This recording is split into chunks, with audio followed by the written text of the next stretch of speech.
Imagine a person walking through life with a sack of stones on their back. Each stone is a mistake, a regret, a word spoken in anger. Some of those stones were given by others, some we picked up ourselves.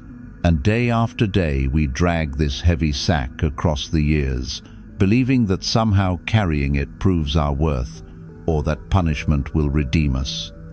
But let me ask you, why punish yourself with memories that no longer exist?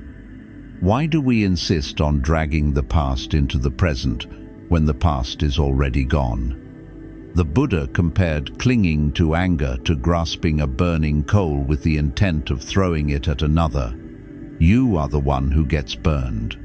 And yet, how often do we do exactly this? We replay the same scenes in our heads, scolding ourselves for not knowing then what we know now, condemning others for acting out of their own blindness, refusing to see that both we and they were always stumbling toward awareness. But here is the radical truth. Forgiveness is not about erasing the past or excusing harm. Forgiveness is about freedom. To forgive yourself is to see that your past self was simply fumbling with the tools it had. To forgive another is to understand that their cruelty was born of wounds you cannot see. Forgiveness is not weakness, it is clarity. It is the refusal to let yesterday's pain define today's life. Stay with me, because in this journey you will discover the 7 steps of forgiveness as seen through the eyes of Buddhist wisdom. Forgiving yourself, forgiving others, the wisdom of empathy, breaking the cycle of pain, the peace of letting go, the recognition of oneness, and finally, the beauty of this clumsy dance we call life. And if you listen with your heart, you may realize something life-changing. Forgiveness is not a duty imposed on you. It is a doorway waiting for you to walk through, a doorway into peace, into freedom, into a life no longer chained to the past. We often look back at our lives with a sharp, unforgiving eye. We replay the moments where we spoke too harshly, where we chose wrongly, where we failed to act when it mattered. And with the wisdom we have now, we scold the person we once were, as though that earlier self should have already known what we have only just learned. But here is the paradox. Your past self could not have known. It was not lazy or careless. It was not malicious or defective. It was simply limited, working with the tools, the clarity, and the awareness available in that particular moment. To condemn yourself for what you did not yet understand is like scolding a child for not knowing calculus. Growth does not come without falling. Learning does not arrive without fumbling. Every mistake you made was part of the path that led you here. In Buddhism, this truth is reflected in the teaching of anatta, non-self. The you who made that mistake is not the same you who is listening now. Each moment is a new configuration of body and mind, arising and passing away like waves on the ocean. To chain yourself to an old version of you that no longer exists is to live inside an illusion. The one who stumbled has already dissolved. What remains is the one who learned. Think of how much compassion you would extend to a child learning to walk. You would not berate them for falling. You would smile, encourage, and help them up again. Why not offer the same compassion to yourself? Your mistakes were not crimes against existence. They were experiments in being alive. They were the awkward steps of a child called consciousness, trying to discover balance. Yet most of us carry our regrets like stones in a sack, dragging them year after year. We argue with the past as though it could be rewritten, but the past is finished. It no longer exists except as memory, a flicker in the mind. To keep punishing yourself for it is to fight with shadows, and shadows cannot fight back, they only weigh you down. The Buddha taught that clinging to the past is one of the roots of suffering. We long for what is gone, or we condemn what cannot be undone.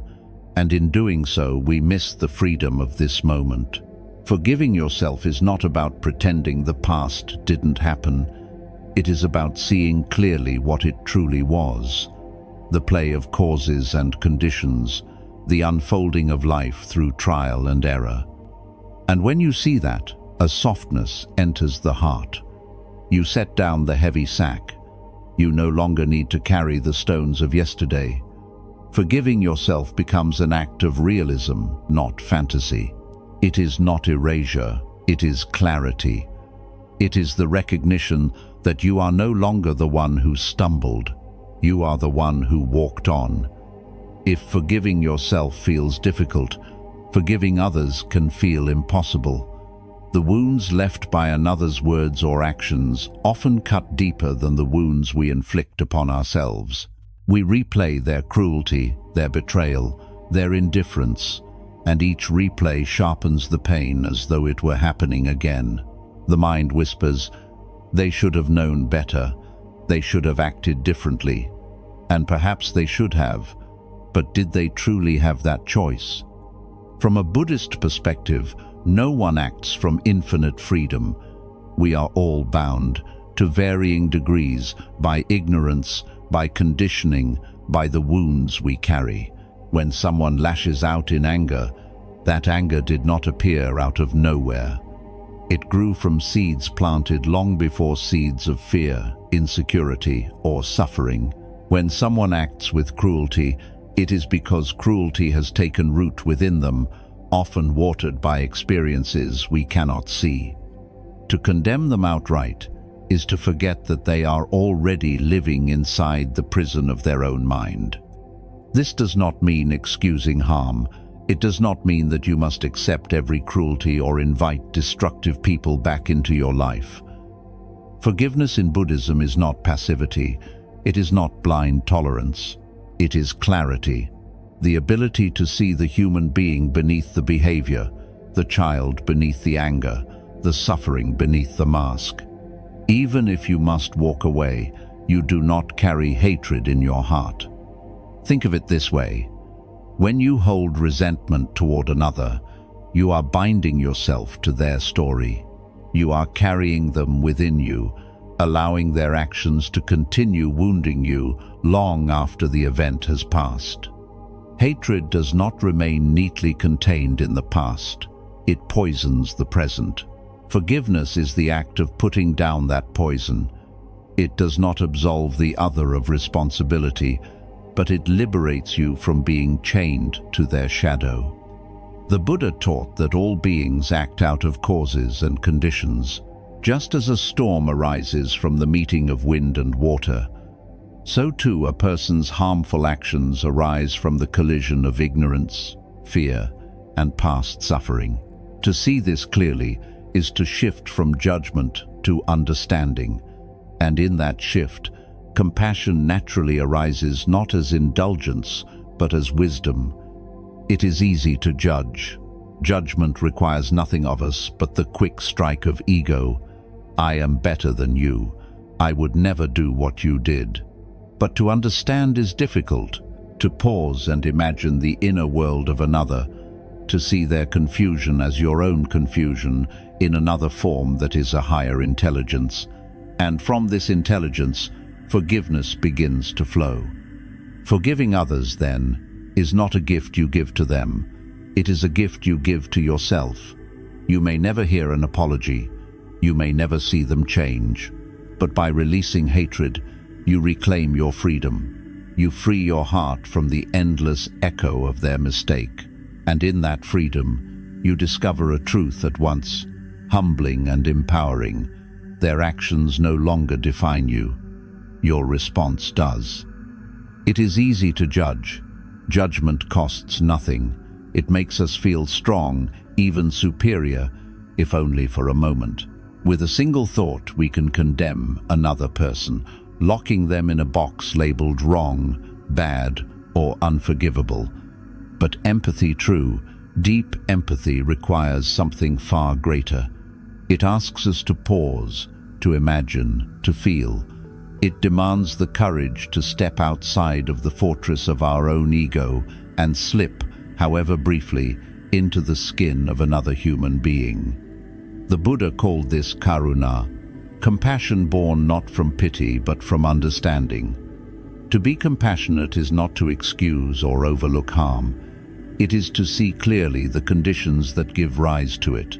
When someone shouts in anger, we can recognize that their anger is not so different from our own. When someone stumbles in ignorance, we remember the times when we too were blind. Their confusion is another form of ours, carried in a different body, shaped by different circumstances. Empathy is, in this sense, the highest form of intelligence.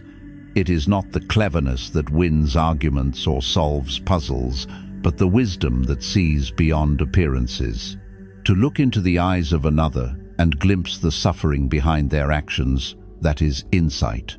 That is the mind trained not merely to judge right or wrong, but to ask, what pain gave rise to this? What blindness shaped this choice? Think of a fire burning in the forest. We could condemn the flames for destroying the trees, but condemnation does not quench the fire. Only water does. In the same way, judgment fuels resentment, but empathy begins to cool the heat of hatred. It softens the heart, making forgiveness possible where once it seemed unthinkable. And here is the profound shift. Forgiveness, when born of empathy, ceases to be a moral obligation. It is no longer something you should do, as though performing a duty.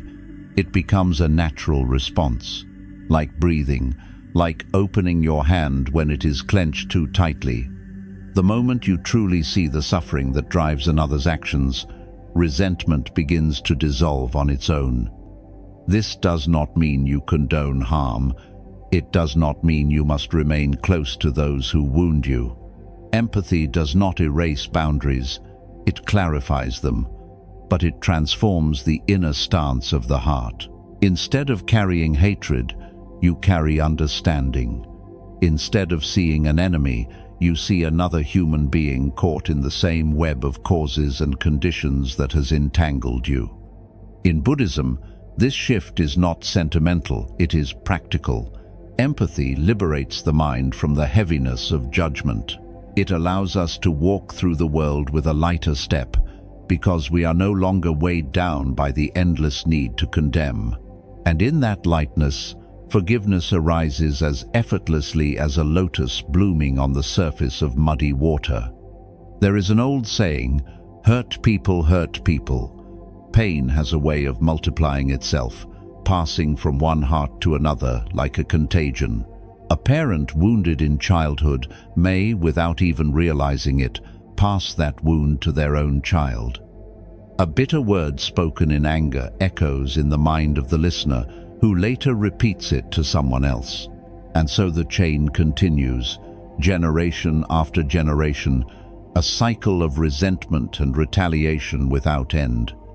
Buddhism describes this cycle as samsara, the endless wandering through suffering, where ignorance and craving perpetuate themselves.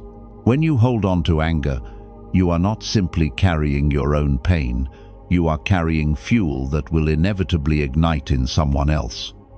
In this way, hatred is never private. It spreads, it infects, it multiplies. But here is the liberating truth. The cycle can be broken. It takes only one moment of awareness, one conscious act of forgiveness to say, this stops here. You do not need to pass along what was handed to you in anger. You do not need to continue the pattern.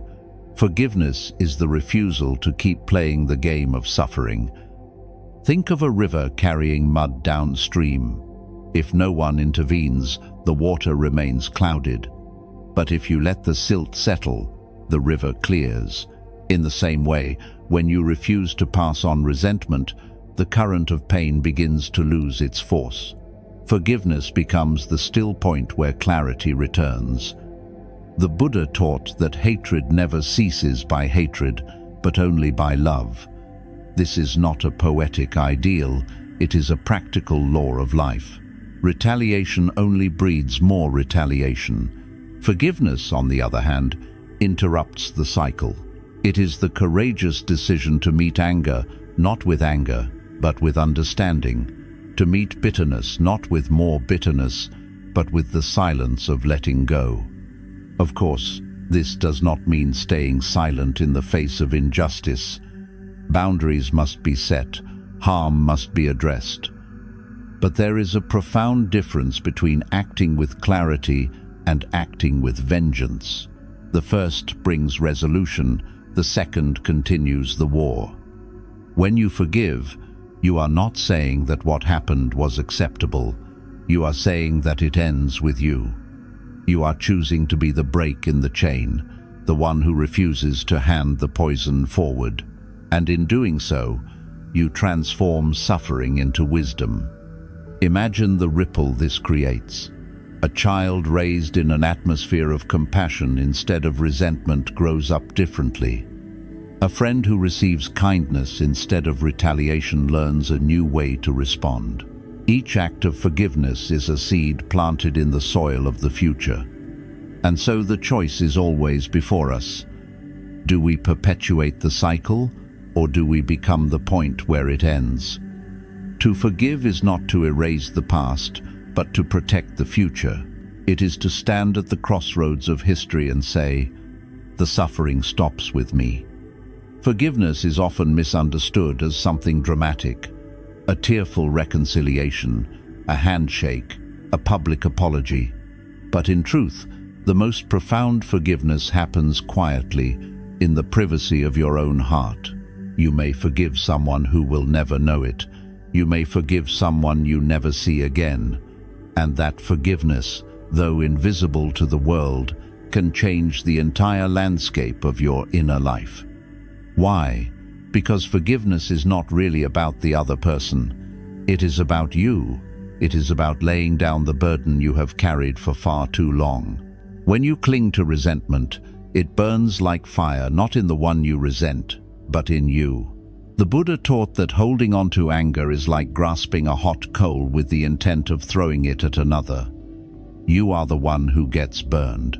Hatred consumes the one who holds it, not the one it is directed toward. Forgiveness, then, is not weakness. It is clarity. It is the recognition that continuing to resent is to chain yourself to the very thing you long to be free from. Imagine dragging a heavy anchor behind you wherever you go. Each time you remember what they did, you are tethered again to that moment, unable to move forward.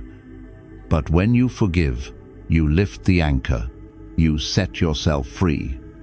This does not mean you erase the past or pretend it never happened. Forgiveness is not amnesia, it is release. You can remember without reliving. You can acknowledge the wound without letting it define your identity. And strangely enough, once you no longer demand that others change, sometimes they do. But even if they never change, you are free. You are no longer bound to their story. Think of how peaceful it feels to unclench a fist after holding it tightly for too long. That is the peace forgiveness brings.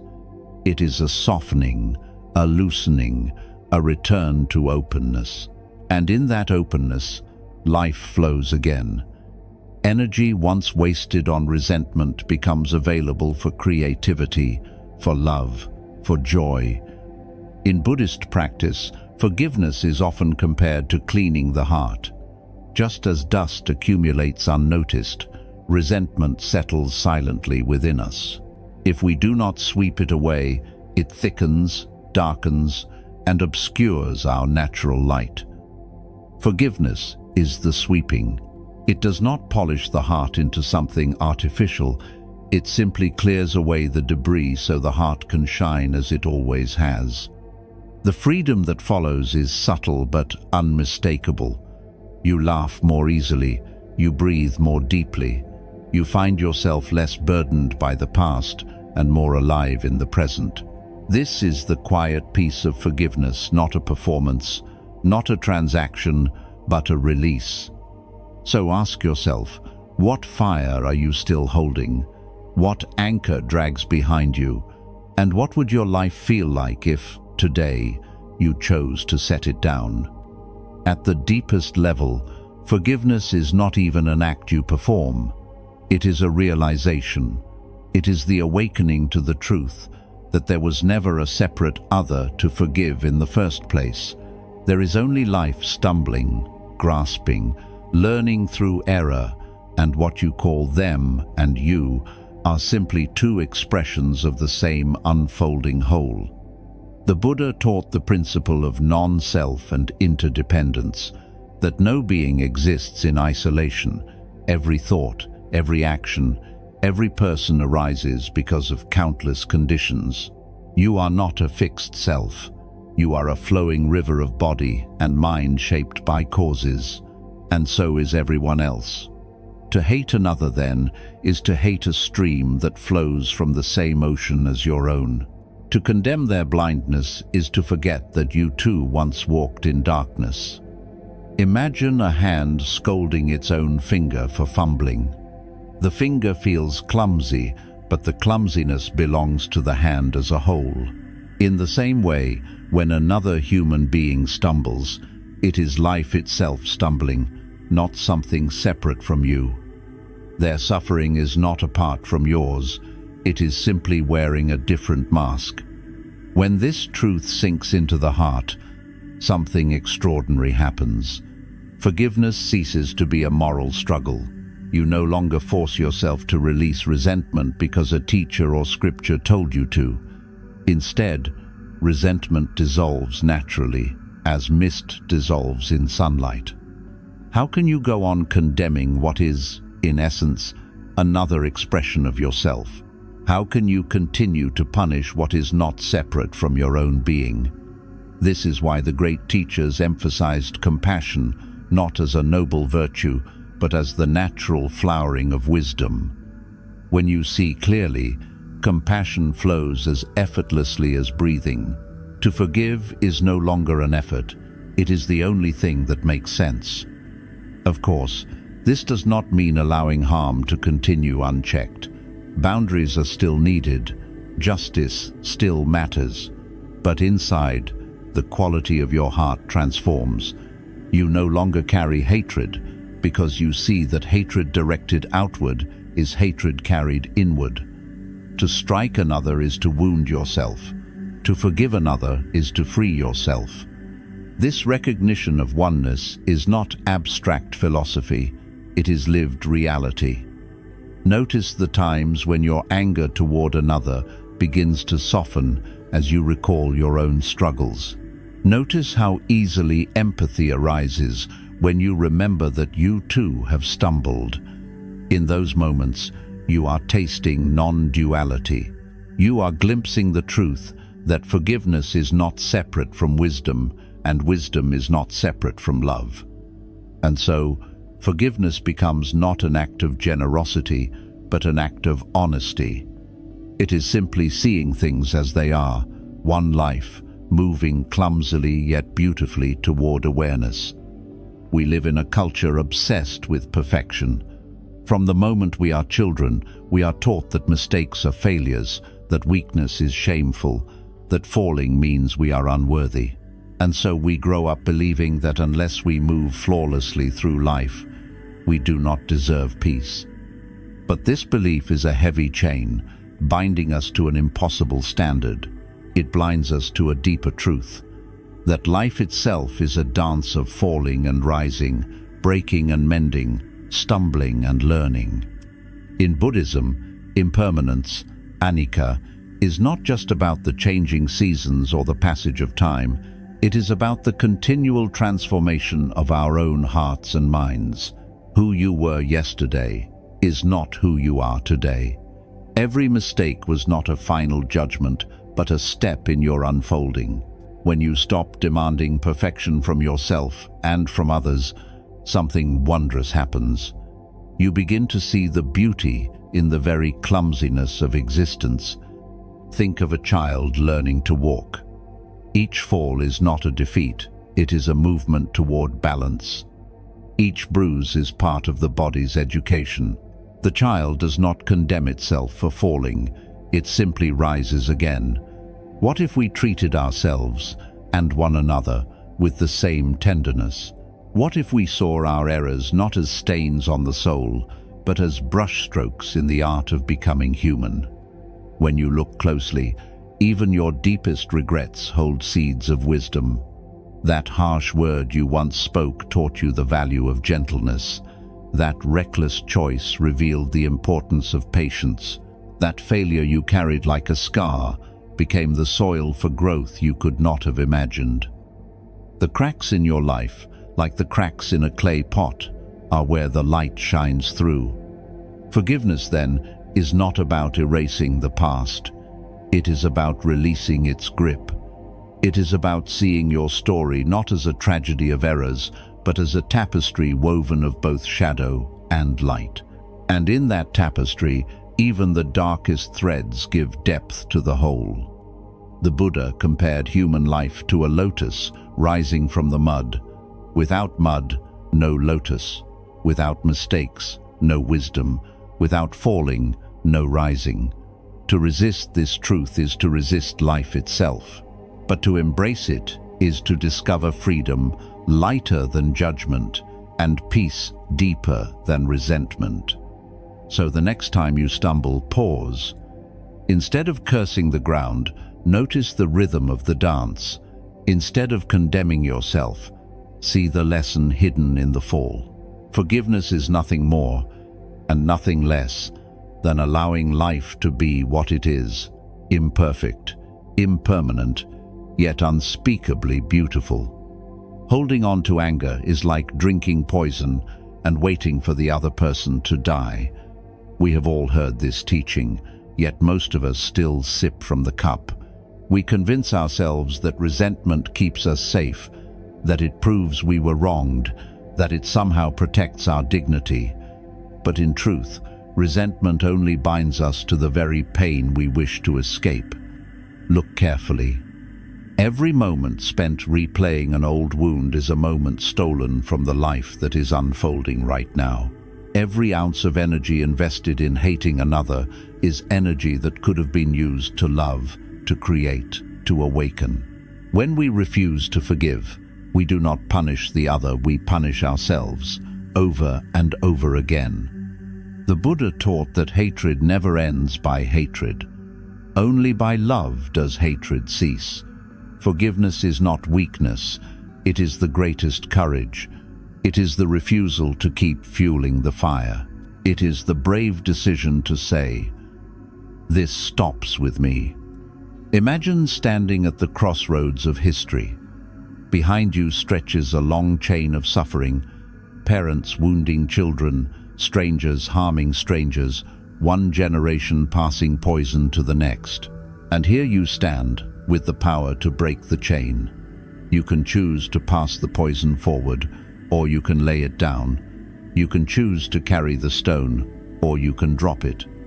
To forgive is not to excuse, not to forget, not to allow harm to continue. It is to reclaim your freedom from the endless repetition of pain. It is to stand in the middle of the storm and say, "I will not add to this thunder. I will not carry this fire any longer." And when you make that decision, something shifts. The chain breaks, the fire cools, the weight you have carried begins to fall away. Forgiveness, in that moment, is no longer about them at all. It is about you. It is the key that unlocks the cage you have been sitting in all along. Picture yourself standing by a river. For years you have carried heavy stones of regret and resentment, each one weighing you down. But now, at last, you release them into the flowing water. One by one, they sink and vanish. And as your hands grow lighter, you realize something astonishing. They are finally free to hold a flower. This is the quiet miracle of forgiveness. It does not erase the past, it loosens its grip. It does not demand reconciliation or naive forgetting, it simply allows the heart to breathe again. Forgiveness is not a noble act reserved for saints. It is the most natural act of life itself. It is the way the river keeps flowing, the way the lotus rises from the mud, the way your own spirit returns to its original clarity when anger is released. The Buddha often spoke of compassion, karuna, and wisdom, praji, as the twin wings of liberation. Without both, we cannot fly. Forgiveness is where these wings meet. Compassion softens the heart, wisdom clears the mind. Together, they lift us beyond the small prison of resentment into the vast sky of freedom. So let me leave you with this invitation. Forgive yourself. Forgive the world. Not tomorrow, not when the conditions feel perfect, but today. Let go of the fire that only burns your own hands. Drop the stones you have carried for too long. Step through the doorway that has always been open. Because in the end, forgiveness is not about who deserves it. It is about your own freedom, your own peace, your own awakening. And once you taste that peace, you will know there was never anything more natural than to let life flow.